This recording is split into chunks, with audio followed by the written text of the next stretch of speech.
A bank robbery gone wrong. A unforgettable bank robbery by Gwyneth Pack. Jack, Fred, and Matthew stood across the street from the bank. The robbery was going to be like taking candy from a baby. They had staked out the bank for a week, watching when the security guard went for his bathroom break. He usually took 10 minutes or so before he returned. During this time, the bank was almost empty. All three grinned in unison as they walked towards the bank. When they walked into the bank, it was business as usual. There was only a few people in the bank along with the tellers. As they walked in, everyone stopped what they were doing and turned around and stared at them.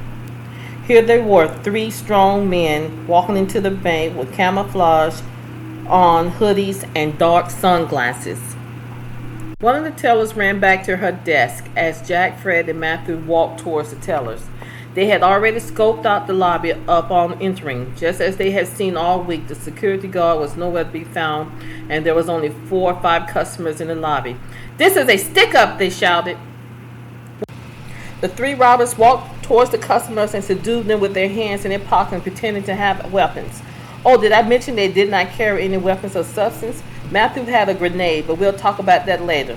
Matthew was going to keep watch in the lobby while Jack and Fred took the 2 tellers in the back to get the money out of the safe. As usual, no security guard. Jack and Fred pushed the tellers towards the other room which held the safe.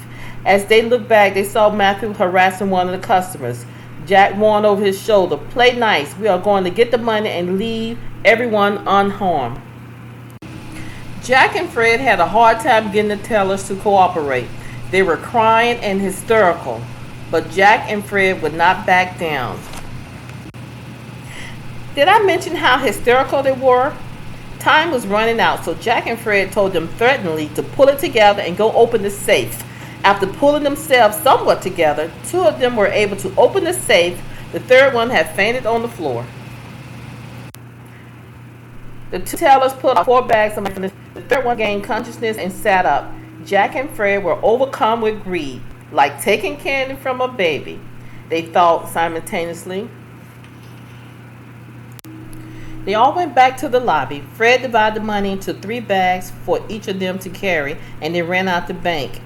Oh, did I mention that this was not a really thought out plan? There was no getaway car. How was they going to get away? Being that they had no getaway car, the 3 robbers started running down the street. Down the block, they saw a car with the keys in the ignition. Fred jimmied the lock, and they all got in and drove away, listening for sirens, hoping that there were none to be heard. Inside the stolen vehicle, the robbers were ecstatic. Yeah, we did it, kept chanting Fred, and all the other 2 guys could do was just grin and grin.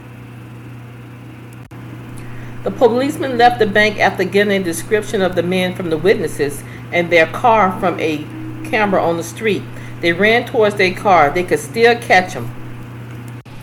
Officers Jones and Smith drove off very fast with the siren blasting.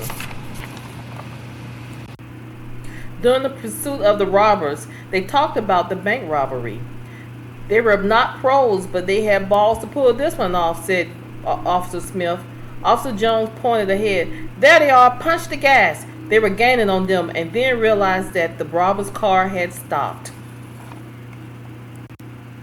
Inside the car, the robbers could hear the siren. They were panicking. "What do we do?" Fred asked. "Where's the grenade, Fred?" Fred looked for it in the car but couldn't find it. "I must have dropped it at the bank." "I wouldn't worry about it," said Jack. "Why?" "It was a fake." The sirens appearing to be getting closer, and all of a sudden the car ran out of gas. Jones and Smith jumped out of their car and surrounded the robbers' car. "Get out of the car and put your hands up," shouted Smith. Inside the car, Jack punched the steering wheel and let out a yell. Matthew said, "You would steal a car that didn't have any gas in it." Fred shook his head, and all 3 men got out of the car and put their hands up. Well, you know what happens next. Let's count down. All 3 men were handcuffed by the police and put in the back of the police car. All that half planning went up in flames.